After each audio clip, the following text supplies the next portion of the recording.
बोलते हैं कि औरत आदमियों के बराबर हो गई, औरत समाज में बराबर रहती है, औरत का ये अधिकार, औरत वो अधिकार, और एक आदमी के ना रहने के बाद तुरंत उसको गलत करार कर दिया जाता है, उसको अपने घर से निकाल दिया जाता है, उसकी कोई वैल्यू नहीं रहती है। क्या है औरत, क्या है समाज, कहाँ पे जाए औरत, जिससे ये इंसान जन्म लेते हैं उसी औरत की 1% वैल्यू नहीं करते। क्यों? आखिर क्यों करते हैं लोग ऐसा?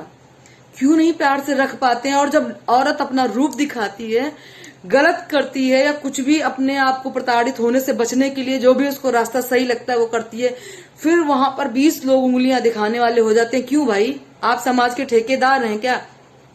आज जब उसके साथ में गलत हो रहा तब तो उसके साथ में कोई नहीं बोल रहा, कोई नहीं खड़ा है, और जब उसने कुछ कदम उठा लिया तो लोग गलत बोल रहे हैं, सपना ऐसा है, सपना वैसा। क्यों भाई?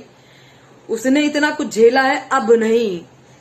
और मैं औरतों से कहती हूँ कि एक लिमिट तक, उसके बाद में जिंदगी रहे या जाए, बस उसके बाद नहीं सहना।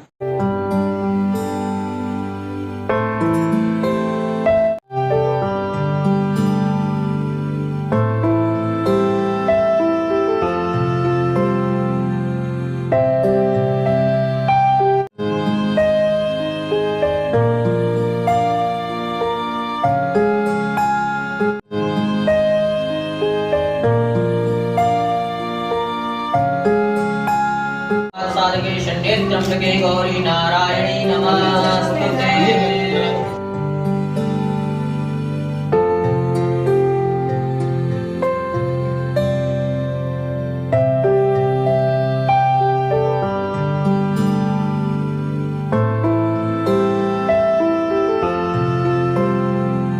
नमस्कार दोस्तों, आपका स्वागत है हमारे चैनल हिंदी स्टोरी बाय सपनों की उड़ान में। दोस्तों प्लीज जाइएगा नहीं, मेरी भी बात सुन के आगे बढ़िएगा। अगर आपने मेरी वीडियो को क्लिक किया है तो प्लीज मेरी बात को सुनकर जाइएगा। अभी अभी मैंने जो आपको क्लिप दिखाई है वो सपना की पूरी जिंदगी नहीं है। सपना बेचारी इतनी सी छोटी सी उम्र में उसने जितना दुख झेला है, भगवान किसी को इस दुनिया में ना दे। ये सपना के दूसरे पति हैं राजवीर जी। अब मैं आपको बताती हूँ सपना की कहानी। सपना की शादी बहुत पहले सूरज जी के साथ में हुई थी, जो कि राजवीर जी के भाई हैं, थे बड़े वाले। और उनके थोड़े दिन के बाद में ही एक्सीडेंट हो गया और वो खत्म हो गए। और 6 महीने के बाद में ही उनके परिवार वालों ने, मतलब उनके सास ससुर ने अपने दूसरे बेटे के साथ में, यानी कि राजवीर जी के साथ में सपना जी की शादी कर दी। और भगवान की महिमा देखो और सपना की किस्मत देखो कि थोड़े दिन के बाद में राजवीर का भी एक्सीडेंट हो गया और वो भी खत्म हो गया। उसके बाद में जो लड़की की दुर्दशा हुई है, उसने बहुत दिन तक अपना सारा कुछ दुख राज जो भी था वो सब छुपा के रखा। और जब दुखों का पहाड़ हद क्रॉस कर गया तो उसने अपना मुंह खोला और अपने ऊपर हुए अत्याचारों को उसने बयान किया। जो बहुत सारे लोग गलत भी बोलते हैं, बहुत सारे लोग सही भी बोलते हैं। मैं सास ससुर यानी उसके मम्मी पापा को मैं गलत नहीं बोलती, उनके भी 2 बेटे खोए हैं, लेकिन उसमें सपना की कोई गलती नहीं थी। दोस्तों ऐसा नहीं है कि हम लोग उनके माता पिता यानी जो सास ससुर थे सपना के, उनका दर्द नहीं समझ सकते। हम उनका भी दर्द बहुत अच्छे से समझते हैं, क्योंकि जिसके जवान बेटे 2-2 चले गए हों, जिसके पास कोई सहारा ना हो, उसके भी दुख की कोई सीमा नहीं है। पर आप देख सकते हैं कि सपना ने भी तो अपने दोनों पतियों को खोया है, उसके पास भी तो कुछ नहीं बचा। और आप लोगों के पास तो एक सहारा था सपना का, उसके दोनों बच्चों का, तो आपको उसको अपने पास रखना चाहिए था। जिंदगी में आपका वो बहुत अच्छे से ख्याल रखती। आपकी पोतियां बड़ी होती तो वो आपको देखती, बाबा दादी, और जो आप उनकी शादियां करते तो ऐसे धीरे धीरे करके वक्त गुजर जाता। लेकिन खैर पता नहीं क्यों ये समाज पति के मरने के बाद में लड़की का कोई स्थान कहीं रखता ही नहीं है, जिस कारण आज सपना अपना घर छोड़कर एक किराए के घर पे रहने के लिए चली गई है। अब पता नहीं क्या होगा इनके सास ससुर का, नहीं मालूम। और सपना भी उधर बहुत परेशान होगी।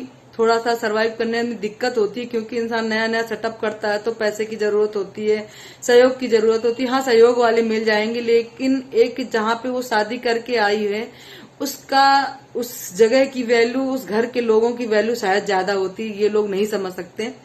दोस्तों अगर मैंने कुछ गलत कहा हो तो बताइएगा आप लोग। और सपना ने जो निर्णय लिया वो सही था गलत था, ये भी आप लोग कमेंट। दोस्तों मैं किसी वर्ग विशेष की यहाँ पर बात नहीं कर रही हूँ कि आदमी ही गलत करता है। यहाँ पे औरत ही औरत की दुश्मन होती है। मैंने ज्यादातर केसों में देखा है कि औरत ही औरत के खिलाफ बोलती है, शायद इसलिए चीजें और खराब होती हैं। मैं ये नहीं कहती कि सारे आदमी गलत होते हैं। क्यों भाई, राजवीर जी इतने अच्छे थे, उन्होंने कितने अच्छे से सपना का मतलब साथ दिया। नहीं तो और कोई लड़का होता कह देता मैं नहीं शादी करता इससे, क्यों करूं मैं शादी, मैं दूसरी लड़की से शादी करूंगा। लेकिन मैं ये नहीं बोलती कि जो है आदमी खराब होते हैं। ये समाज जो है ना, इस समाज में जो रस्में रिवाजें बनी हैं कि औरत का कोई अस्तित्व नहीं या औरत आदमी के बिना कुछ नहीं, ये सब चीजें गलत हैं भाई। दोनों ही एक दूसरे के पूरक हैं, दोनों ही पहिया है गाड़ी के, और एक भी डिसबैलेंस होता है तो दोनों पे असर पड़ता है। बस इस भावना के साथ में लोगों को रहना चाहिए। औरत का अपना स्थान है, आदमी का अपना स्थान है, दोनों को साथ में मिलकर रहना चाहिए। अगर औरत से कोई गलती होती है तो प्यार से उसको आप समझाइए, वो जरूर मानेगी। ऐसा नहीं मैं मानती कि वो नहीं मानेगी, और आपको भी उसका सहयोग करना चाहिए। दोस्तों, मेरी बात बुरी लगी हो तो क्षमा करिएगा, लेकिन मुझे थोड़ा सा मैं नहीं अपने आप को रोक पाई तो मैंने बोल दिया। दोस्तों, चैनल पे नए हैं तो प्लीज मेरे चैनल को सब्सक्राइब जरूर करिएगा, और वीडियो पसंद आई हो तो प्लीज लाइक शेयर भी जरूर करिएगा। हमारा साथ देने के लिए आप सभी का दिल से धन्यवाद। ऐसे ही हमारा साथ देते रहिए आप लोग, और हम आपके सदा